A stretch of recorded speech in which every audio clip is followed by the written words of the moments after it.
last night. And though in the one-on-one matchup between Ja Morant and Lamelo Ball, Ja may have had the upper hand, it was Lamelo Ball and the Hornets who had the last laugh. While the Grizzlies' defense and ball security once again were issues, why Dillon Brooks being back should help the defense but won't solve all their problems. And I'll look at the rest of the November schedule for the Grizzlies. All that and much more on this edition of the Locked On Grizzlies podcast. Let's go. You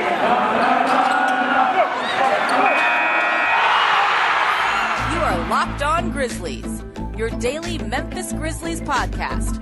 Part of the Locked On Podcast Network, your team every day.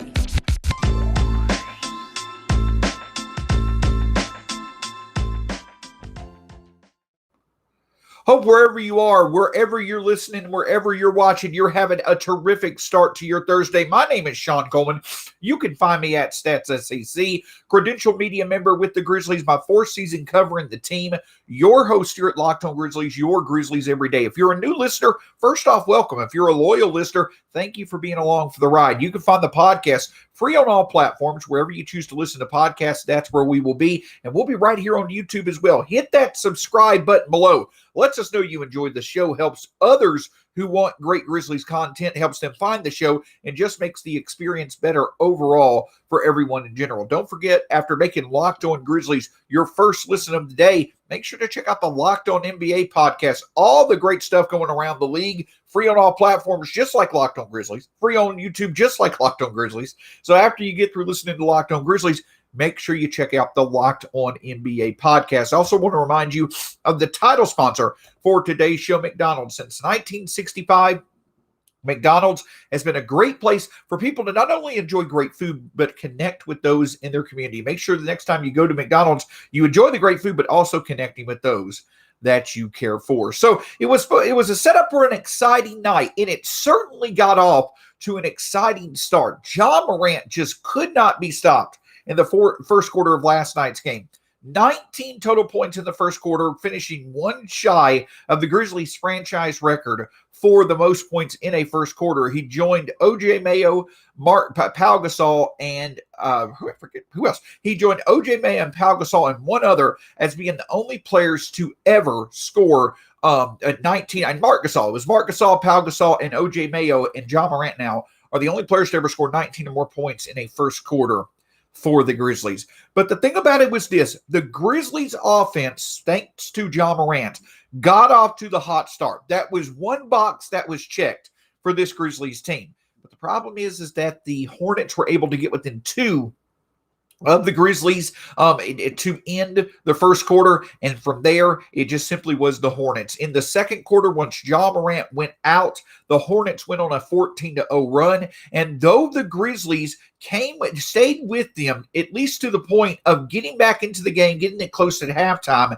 and the Grizzlies came out in the third quarter, and once again, one positive trend that we have seen from this Grizzlies team is that at the start of third quarters after halftime, DeAnthony Melton has consistently stepped up to be one of, if not the best players on the court, both as a scoring guard and as a disruptor on defense. He once again did that last night, and the Grizzlies got up by as much as 70-62 with about 7 minutes left to go in the third quarter. But after that, the Grizzlies had no answer for Kelly Oubre. Kelly Oubre absolutely took over the game. The Hornets outscored the Grizzlies by 18 points the rest of the way, winning a 118-108 game. The story in the second half was Kelly Oubre, 37 points, 7 threes, only the third time he's done that in his career. From the start of the second quarter on, Kelly Oubre was simply the best player on the court. And the Grizzlies' ball security against a team in the Hornets who lead the league in points off turnovers in the start of the fourth quarter, when the Grizzlies really needed to get a run going to get back in the game, they just could not hang on to the ball, and the Hornets were able to capitalize off of that. So the lack of offensive consistency, defensive struggles, and the fact that Kelly Oubre just could not be stopped were big reasons why the Grizzlies lost 118-108. Now, let's keep it simple. There are layers to this loss. Number one, you're not going to beat a team in the Charlotte Hornets. You're not going to beat as good of an offensive team as they are, both shooting the basketball, getting points off turnovers, and things such as that. It's very unlikely you're going to beat a team like that shooting 23% from three. That's really what it comes down to. The Grizzlies had a +7 advantage on points off fast break points and a +20 advantage on points in the paint. But the Charlotte Hornets were able to cancel that out by being a +18 from three and a +12 from the free throw line. That shows that though the Grizzlies, they had 16 more shots last night. 16 more shots. But the Charlotte Hornets just had the more quality approach on offense, and that made a difference. Again, Ja Morant was spectacular. Another obvious storyline and welcome storyline is that Dillon Brooks returned from his layoff. He did not start. He came off the bench. But Dillon Brooks was absolutely phenomenal on offense. 20 points, I believe, in 23 minutes played. 6 assists, only the 6th time in Dillon Brooks' career where he has had 20 or more points and 6 or more assists in the same game. So his offensive contributions were certainly there. And it allowed for the Grizzlies to have a player step up since Desmond Bane has unfortunately fallen off a bit over the past 3 games. Desmond Bane, I believe now, is 1 for 15 over the past 3 games shooting the three. It could be the after effects of that elbow that he received from Larry Nance in the Portland Trailblazers game. But right now, Desmond Bane just is not effective shooting the three. He's going to right the ship, obviously. But unfortunately, right now, he's not shooting the three well. But Dillon Brooks did step up. And so actually a combined 71 overall points from Ja Morant, Desmond Bane, as well as Jaren Jackson Jr. But for the Grizzlies now, you look at the record being 7-5, and again, you're satisfied with it. You're satisfied with the fact that the Grizzlies have been able to go through this tough stretch of their schedule and that they've been able to make, even without Dillon Brooks, they've been able to come away with a 6-5 record. But the Grizzlies just simply, when they lose, it's pretty evident why they lose. It's the defense and it's the lack of offensive consistency. Yes, Ja Morant is absolutely spectacular, but outside of that, though the Grizzlies had Dillon Brooks and they had Jaren Jackson Jr. step up, one thing that did stand out is that the Grizzlies did settle a bit too much once again on 3-point shots. They shot 39 threes on the night, but it just felt like with the advantage that they had in the paint, the advantage that they had on the run, had they pushed the ball quicker to before the Charlotte defense got set and went for more high percentage looks from inside the arc, there could have been a better result. I'm not necessarily saying that the Grizzlies would have won the game. But if Memphis would have taken, 5 or 7 more opportunities earlier in the game and really looked to find the best percentage shot, even if it was a 2, it could have played to their advantage. So the big thing for the Grizzlies from this game is that they've got to take care of the ball.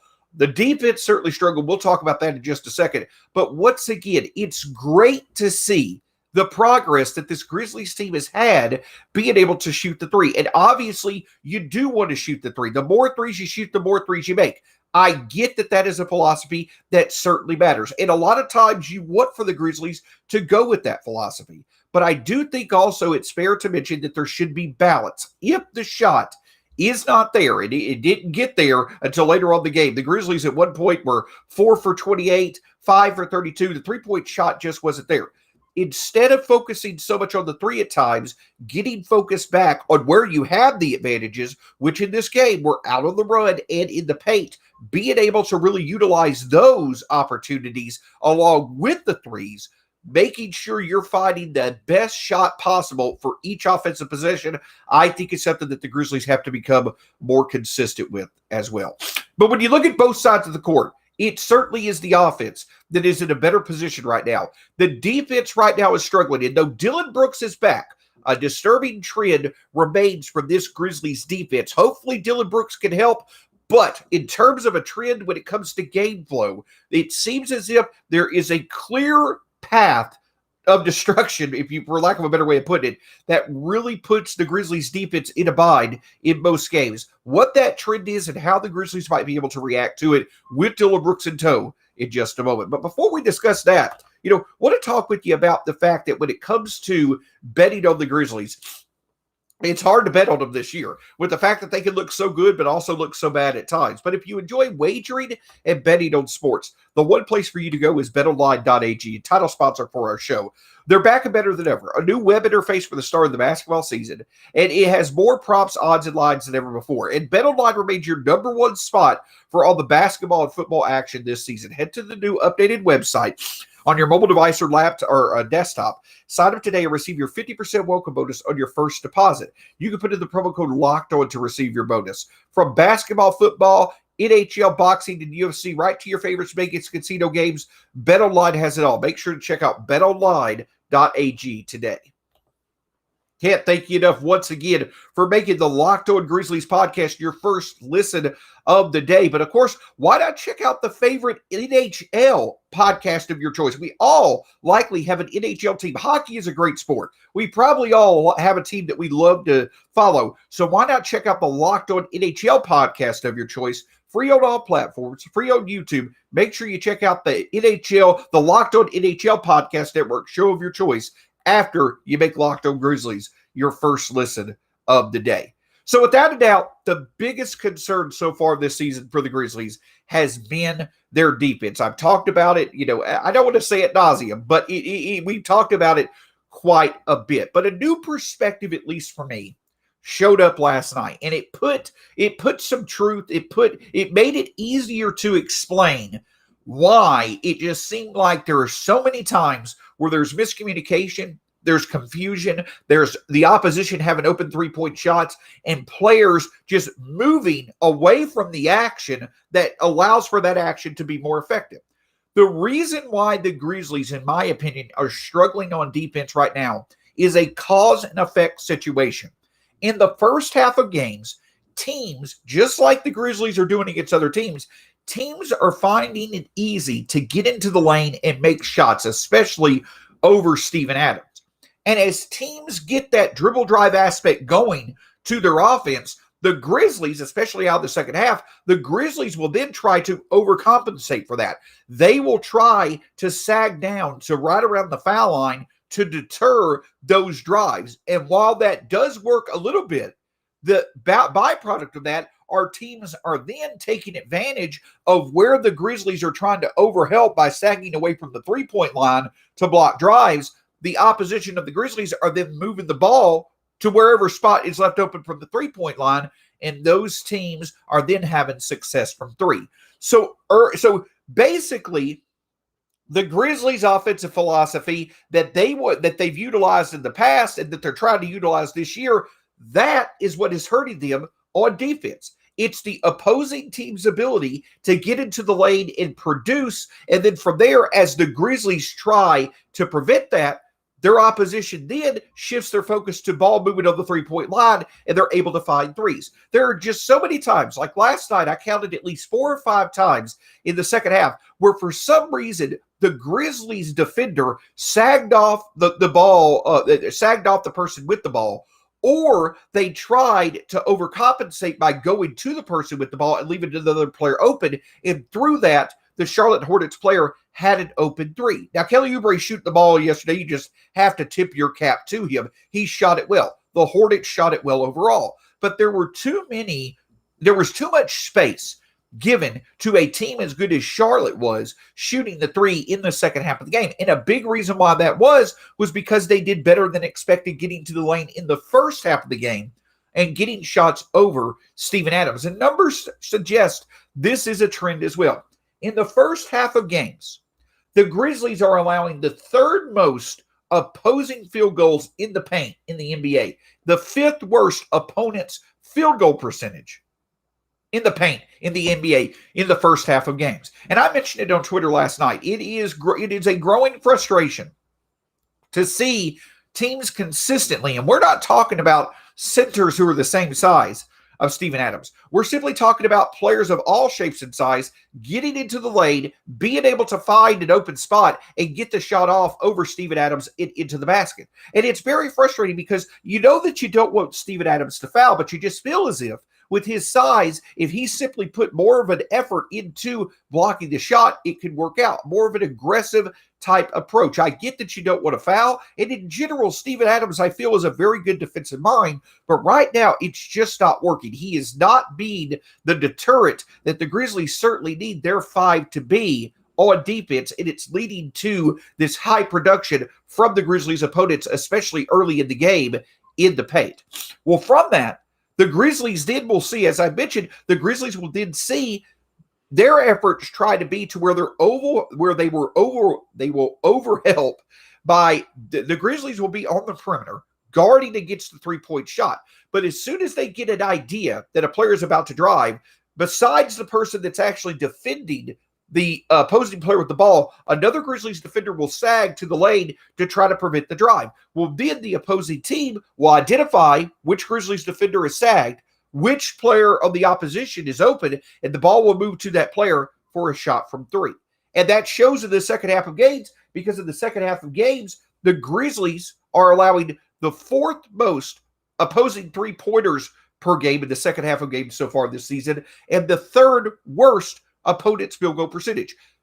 Teams are making 7.5 threes in the second half of games on 42% shooting against the Grizzlies. That's going to be hard to beat. And we've seen it many times. We saw it against Cleveland.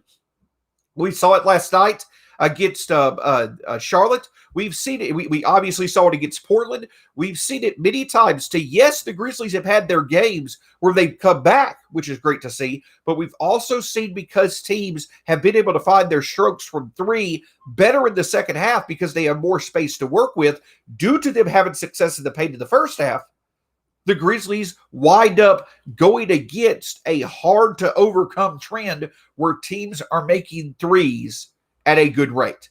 So what do the Grizzlies do to correct this? What do they do to make these adjustments? Well, for one, as I mentioned, it's simply Steven Adams being able to be more aggressive on deterring these shots. But from a personnel standpoint, or from a schematic standpoint, that's one thing. Being able to rotate instead, being able to have the awareness to rotate instead of maybe, I talked with many of the folks over at Grizzly Bear Blues about this. Instead of anticipating where to rotate, having a quicker awareness of how to effectively rotate could be it. Help defense could certainly be it. But the Grizzlies, in my opinion at least, the Grizzlies cannot sacrifice their opposition having consistent good looks from 3 to simply try and stop 2s. If you're a defense, you're wanting to make sure that if the team is going to have success in today's game, you're okay with it being, you're okay with the opposing teams finding success in the lane, finding success from 2s, and then you adjusting to stop that as the game goes along instead of sacrificing open looks from 3. At least that's my opinion of how it should be. The Grizzlies have to put in their minds that even if they are struggling to stop teams in the lane, they have to make sure that they do not sacrifice their efforts from 3 to try to figure that out. Because the three-point shot, defending the three-point shot, is going to be the Grizzlies' key to winning games this year. We've seen it. We saw it against Denver. We've seen it against other teams as well. The Grizzlies have to remain focused on defending the three-point line well. Now, if Steven Adams is not someone that is getting the job done in the lane, I still think that you play him 10 to 15 minutes a night, at the very least, probably 15 to 20 minutes most nights, so you can get the rebounding edge he can provide. Obviously, you can get him setting screens, his physical presence. Those all still have value.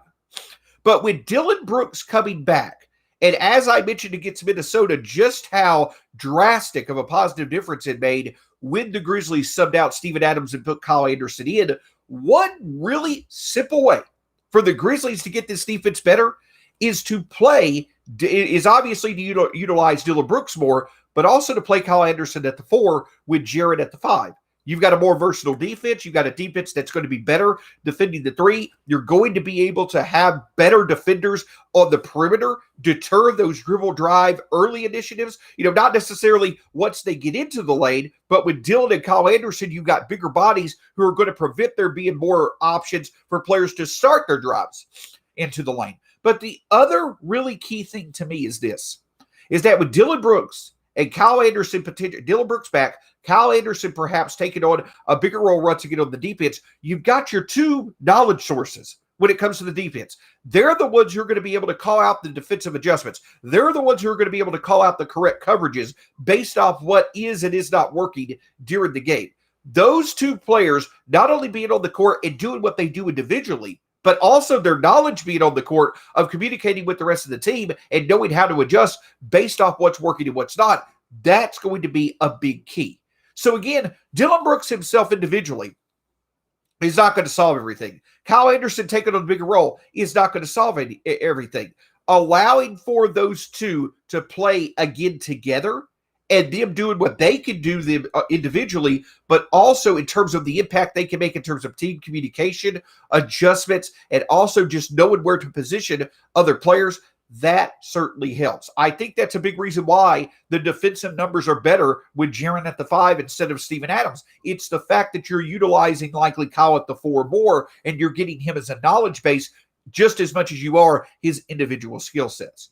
So there are ways that this Grizzlies team, especially from a personnel standpoint, can certainly make the defense better. Is it going to become top 10 again? I don't know. It's hard to see that being the case this year. But I do think at the very least, the Grizzlies can get to league average by utilizing Dillon as the primary stopper against the opposition's better player. But then from there, this defense staying more disciplined. If the shots are not being stopped in the paint, do a better job of rotating to where you can rotate someone into the paint to help out, but also you can keep players out on the perimeter to prevent open looks from 3. Better rotations, better help defense, better communication, allowing for Dillon to play the opposing team's best player, but also Kyle Anderson to combine with Dillon to be those knowledge sources. Those are ways to potentially make this defense better. I'm not saying that from this point on, we're going to be a top 10 defense. It would be great to see, but at the very least, the defense should be better because at the end of the day, here's the overall straightforward point. The way that the defense is performing right now, it's putting the pressure on this Grizzlies offense to have to consistently play at a level it just simply is not at right now. This Grizzlies offense at times can be very good, but it's not a top 10 offense in this league. The Hornets possibly can get away with it a bit more because they can play more consistently like a top 10 offense while struggling on defense. The Grizzlies are not there right now. Even with how well Ja Morant is playing, the rest of the team is not there right now as a supporting cast to play as a top 5 or top 10 offense. And if that's the case, but yet the Grizzlies are clearly a bottom 5 defense, it's going to be hard for them to go anywhere. So this defense has to step up. The defenders have to stay more disciplined, better communication, better anticipation, lower the lack of confusion or lower the confusion levels and be able to know what to do in what situations on a consistent basis. I think Dillon being back helps and Kyle potentially playing more helps as well, but it's going to take an entire team effort in multiple areas for this defense to right the ship because it certainly needs to quickly with the rest of this November schedule. And that's what we're going to discuss. If the Grizzlies are wanting to really take that step forward, that their 6-5 record puts them in position to do, following how hard of a schedule they had to start the season, they're going to have to get the defense right. We'll discuss why it's important concerning the rest of their opponents in November in just a moment. But I can tell you this, that one thing in your life that should not be a concern is a go-to spot to not only enjoy great food, but also enjoying the best parts of your community, and that's McDonald's. And I can tell you from personal experience, I've been on this earth for more than 30 years. McDonald's has been there every step of the way. I remember having birthday parties there when I was a toddler. I remember having first dates there when I was in middle school and high school, going to study sessions at McDonald's in college, and now I use McDonald's as a way to provide for my family once or twice a month. That's the thing about it. You're not getting just great food, but because it's in communities all over the world, McDonald's is typically a place you're going to run into a good friend and say hello, or go with some friends to have a good meal and catch up. McDonald's is a great source of food, but it's also a great way to connect with those that you care for in the community. And we all know that when you go to McDonald's, you're likely thinking to yourself, I'm loving it. But in honor of Ja Morant, why don't we put a little bit of a change to the title song for McDonald's? Da da da da da. I'm loving it. You hear me? make sure you check out McDonald's the next time you're enjoying a good Grizzlies game, not only for great food, but to connect with those you care for as well. On tomorrow's edition of the Locked On Grizzlies podcast, we're going to get right into the Phoenix Suns coming to town to face the Grizzlies. The first game in the only 3-game in 4-night stretch of games that the Grizzlies will be facing this month. And we'll also discuss their game the next night, going to New Orleans. The first time this Grizzlies team will face former Grizzly Jonas Valanciunas. Looking at the Suns game, looking at the Pelicans game on tomorrow's edition of the Locked On Grizzlies podcast. But speaking of those games, that is how the Grizzlies schedule looks going forward. So the Grizzlies right now stand at 6-5, and they now have 10 games left in the month of November. And here's how those games play out. Tomorrow night, they're going to be facing the Phoenix Suns, who, despite some early season struggles and obviously some off-the-court, less than ideal stories going on, the Suns have righted the ship a bit. They have been able to get back to playing at least the level of one of the better teams in the Western Conference. This likely is going to be the Grizzlies' toughest game left in the November schedule, but they face against the Phoenix Suns tomorrow night. The next night, which will be Saturday, they will visit New Orleans. The first game against Jonas Valanciunas. We'll have all the details of both those games tomorrow. Then on Monday, the Grizzlies will face the Rockets at home. They then will get 2 days off after having played 3 games in 4 nights. So on next Monday, they'll play the Rockets. And the next Tuesday and Wednesday, they'll have off. And then the Clippers will come to town next Thursday. Following that, the Grizzlies will go on their only multi-game road trip of the month, as they'll play at the Timberwolves on November 20th and then at the Jazz on November 22nd. So, perhaps the toughest game left for the Grizzlies is going to actually be that game against the Jazz. After that, on November 24th, the Grizzlies return home. They play on the Wednesday before Thanksgiving, the Raptors. The Friday after Thanksgiving, they play the Hawks. And then that Sunday, they'll play the Kings before November 30th. They'll be on the road for the start of a road trip against the Raptors. So here's the key. The Grizzlies are going to be playing against a pretty tough November schedule. It's probably a bit above average. So the Grizzlies are going to be playing, they're going to be playing their first game, are going to be 3 games. They're going to be playing 3 games in 4 nights for the only time this month, but that's going to be starting tomorrow night. But the Grizzlies do have some opportunities here to get some key wins. If they, over the next 3 games, can win 2 of those 3 games, whatever combination that is, would love to see it be New Orleans and Houston at least, with those being division games. But if the Grizzlies can win 2 of their next 3 games, that is a really good development for them. Because then after that, they'll have the Clippers and the Timberwolves. They'll have the Clippers at home and then the Timberwolves on the road. The Grizzlies can split those. They'll be 3-2 before they go into that Jazz game on the road. But the Grizzlies do have 3 of the 4 worst teams in the Western Conference on their schedule this month. And so that could allow for them to be able to have ways to get victories, but they've got to get those victories. They were able to beat the Timberwolves by getting out on the run, producing in the paint. That certainly made the difference. And if the Grizzlies can do that once again, they'll be able to win that game as well. But they've got to take advantage of these games where they're playing against teams that they're simply better than. The Pelicans, the Rockets, and the Timberwolves. And if the Grizzlies can do that, you have to feel, especially towards the latter part of the month, where they're playing the Raptors twice, the Hawks, and the Kings, they'll be able to steal a couple of those games as well. And if they could steal one of the Suns or one of the Jazz games, also, you have a very good start to things. But the Grizzlies are going to have to find consistency. Dillon Brooks being back certainly should help that. Not only because of the fact that his defense could allow for this defense as a whole, the ripple effect of him being back on defense should be able to help. But again, if we could see him play like he did, he looked exactly last night like he did for much of the second half and stretches of the playoffs last year. If that type of Dillon Brooks can get back where he's averaging 18 to 20 points a night on efficient shooting plus a bit of playmaking, that's going to be a great addition to support Ja, and then one of Jaren Desmond or D'Anthony Melton stepping up on a nightly basis. So the key for the Grizzlies right now is just consistency. Get as many beacons of consistency as you possibly can, and positive consistency as well. We know Ja Morant is playing like a superstar. We know the Grizzlies ball movement is getting back to being where it needs to be. If Dillon can perform like an above-average two-way player in this league, that'll be a positive beacon of consistency. Jaren Jackson Jr. is shooting nearly 50% from three over his past, I believe, 5 games now. That is a beacon of consistency. Desmond Bane getting back to shooting the three well with Jaren. Those could be a beacons of consistency.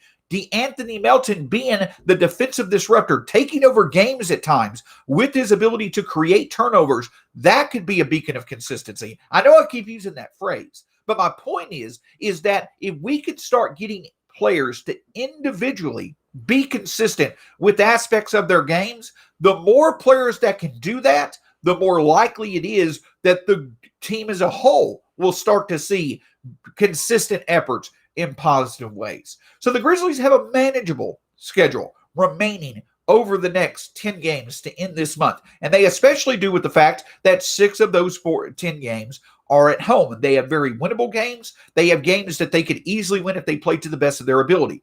But this defense is going to have to get a bit better. This team is going to have to get a bit better when it comes to their offensive consistency, because the whole thing about the Grizzlies winning bounce-back games after big losses, at some point, that's going to catch up with the Grizzlies. At some point, they're going to have to find a way to stay competitive in a lot of these games to where it's not a big loss followed by a bounce-back, big loss followed by a bounce-back. The Grizzlies are going to have to find ways to game in and game out, get the positive trends going consistently for them to put together a good stretch of winning games, much like they did in their back-to-back wins against Denver. It's going to be fun to see, and it's going to be plenty of Grizzlies action this weekend. Tomorrow, the Phoenix Suns come to town. Then the Grizzlies are on the road against the Pelicans, followed by the Houston Rockets being in town next Monday. Good opportunities for the Grizzlies to be able to get a couple of wins, get multiple games above 500, and then they get 2 days off